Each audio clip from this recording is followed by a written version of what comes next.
നമസ്കാരം, ഞാൻ രജനി അഭിലാഷ്. അല്ല, താൻ ആരാന്ന രാഹുൽ ഗാന്ധിയുടെ വിചാരം?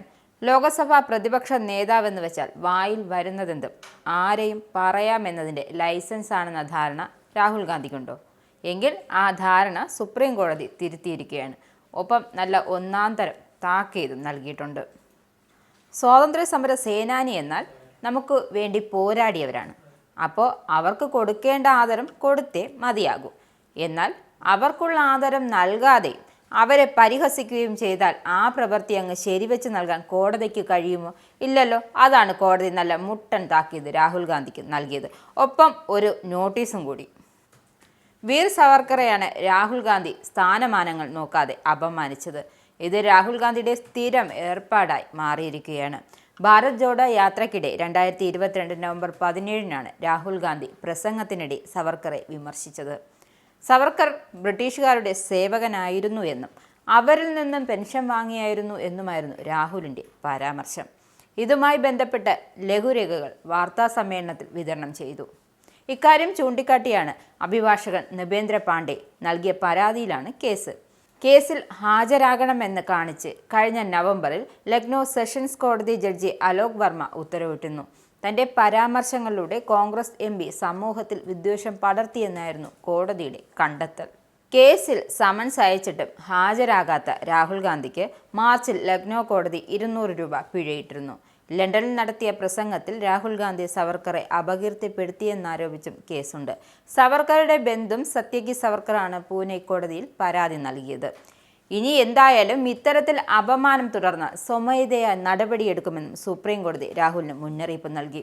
ചരിത്രവും ഭൂമിശാസ്ത്രവും അറിയാതെ സ്വതന്ത്ര സമര സേനാനികളെക്കുറിച്ച് നിരുത്തരവാദപരമായ പരാമർശങ്ങൾ നടത്തരുതെന്നും അവരോട് ഇതേ രീതിയിൽ പെരുമാറരുതെന്നും സുപ്രീം കോടതി ഒരു ഓർമ്മപ്പെടുത്തൽ കൂടി നൽകി.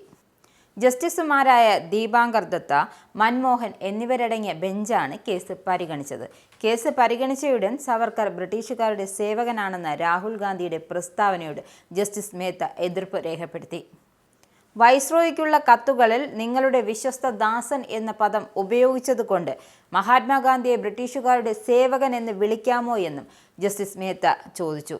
നിങ്ങളുടെ മുത്തശ്ശി ഇന്ദിരാഗാന്ധി പോലും സവർക്കറെ ബഹുമാനിച്ചിരുന്നു. പ്രധാനമന്ത്രി ആയിരിക്കുമ്പോൾ അദ്ദേഹത്തെ പ്രശംസിച്ച് കത്തയച്ചിരുന്ന കാര്യവും ദത്ത് വ്യക്തമാക്കി. രാഹുലിനെ പ്രതിനിധീകരിച്ച് മുതിർന്ന അഭിഭാഷകൻ MM സിംഗ്വിയാണ് കോടതിയിൽ ഹാജരായത്.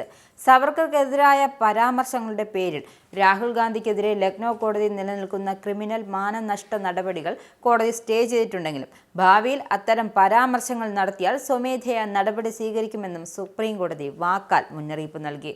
സ്വാതന്ത്ര്യ സമര സേനാനികളെക്കുറിച്ച് അദ്ദേഹം നിരുത്തരവാദപരമായ പ്രസ്താവനകൾ നടത്തരുത്. സ്വാതന്ത്ര്യ സമര സേനാനികളോട് പെരുമാറുന്ന രീതിയും ഇതല്ല. അദ്ദേഹം ഉന്നത പദവിയുള്ള വ്യക്തിയാണ്. ഒരു രാഷ്ട്രീയ പാർട്ടിയുടെ രാഷ്ട്രീയ നേതാവാണ്. പിന്നെ എന്തിനാണ് രാഹുൽ ഗാന്ധി ഇത്തരത്തിലുള്ള പരാമർശങ്ങൾ പടച്ചുവിടുന്നതെന്നും ജസ്റ്റിസ് ചോദിച്ചു. നിങ്ങൾക്കും ആനന്ദ മീഡിയയുടെ പ്രേക്ഷകരിൽ ഒരാളാകണ്ടേ? യൂറോപ്പിലും US-ലും ആഫ്രിക്കയിലും അടക്കം പ്രവാസികൾ ഉള്ളയിടങ്ങളിലൊക്കെ ജനപ്രിയ ചാനലുമായി ആനന്ദ് മീഡിയ ഒപ്പമുണ്ട്. ഏഷ്യാനെറ്റ് ഫ്ലവേഴ്സ് അടക്കം നിങ്ങളുടെ വിരൽത്തുമ്പിലെത്തും. ആദ്യം റോക്കു ബോക്സ് സ്വന്തമാക്കുക. അതിൽ നിന്നും ആനന്ദ് മീഡിയ ആപ്ലിക്കേഷൻ ഡൗൺലോഡ് ചെയ്യുക, ഇൻസ്റ്റാൾ ചെയ്യുക. എന്നിട്ട് 02085866511 എന്ന നമ്പറിൽ ഞങ്ങളുടെ കസ്റ്റമർ കെയറിൽ ബന്ധപ്പെടുക. അല്ലെങ്കിൽ +91 735 660 3747 എന്ന നമ്പറിൽ വാട്സപ്പ് ചെയ്യുക. ആനന്ദ് മീഡിയയുടെ സേവനങ്ങൾ സ്വന്തമാക്കുക. മറ്റു ചാനലുകൾക്കൊപ്പം ആനന്ദ് TVയും എൻജോയ് ചെയ്യുക.